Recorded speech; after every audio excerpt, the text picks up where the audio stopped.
मेरे बच्चों प्रश्न देखते हैं। समान लंबाई समान परिच्छेद के दो छड़ों को एक सिरे पर जोड़ दिया जाता है। यदि छड़ों का ऊष्मीय चालकता K1 तथा K2 है तो तुल्य ऊष्मीय चालकता का व्यंजक ज्ञात कीजिए। तो बच्चों मुख्य अवधारणा जो है यहाँ पे हमारे पास प्रश्न की मुख्य अवधारणा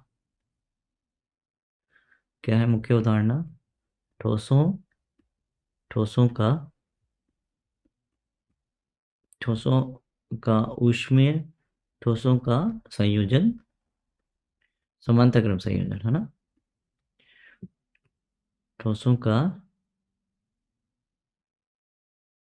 श्रेणी क्रम संयोजन ठोसों का श्रेणी क्रम संयोजन श्रेणी क्रम संयोजन एवं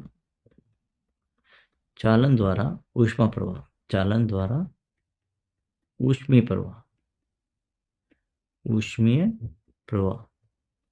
तो बच्चों क्या होगा? मान लो कोई आपके पास इस तरह से एक वस्तु है, ठीक है, ये कोई वस्तु मान लेते हैं अपन, और इस वस्तु का हमने अनुप्रस्थ काट क्षेत्र मान लिया यहाँ पर T1।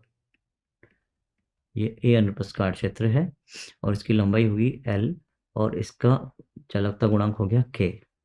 ये T1 है, ये T2 है।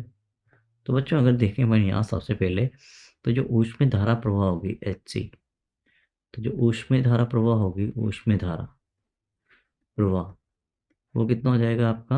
हो जाएगा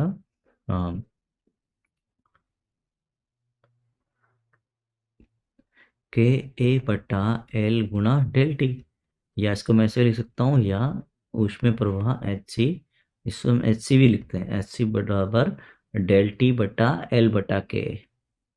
और इसको मैं लिख सकता हूँ डेल टी बटा R, यहाँ R हो जाएगा आपका ऊष्मीय प्रतिरोध ऊष्मीय प्रतिरोध, जिसको हम L बटा KA लिखते हैं। ठीक है बच्चों।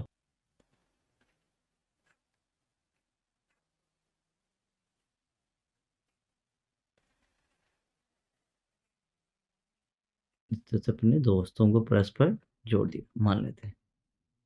ठीक है बच्चों। तो अगर अपन देखें यहाँ से इन दोस्तों को अपन ने जोड़ा इस तरह से ऐसे, तो अपने पास ये जो अनुप्रस्थ काट क्षेत्र है जो हमें दिया है, ये वो समान है दोनों का अनुप्रस्थ काट क्षेत्र ना। ये ए है और ये अनुप्रस्थ काट क्षेत्र दूसरे वाले का भी क्या है? समान है, ये भी ए है। ठीक है, इसकी लंबाई भी समान दी गई है एल एल, और इसका ऊष्मीय चालकता गुणांक K1 और इसकी ऊष्मीय चालकता गुणांक। तो बच्चों क्या होगा?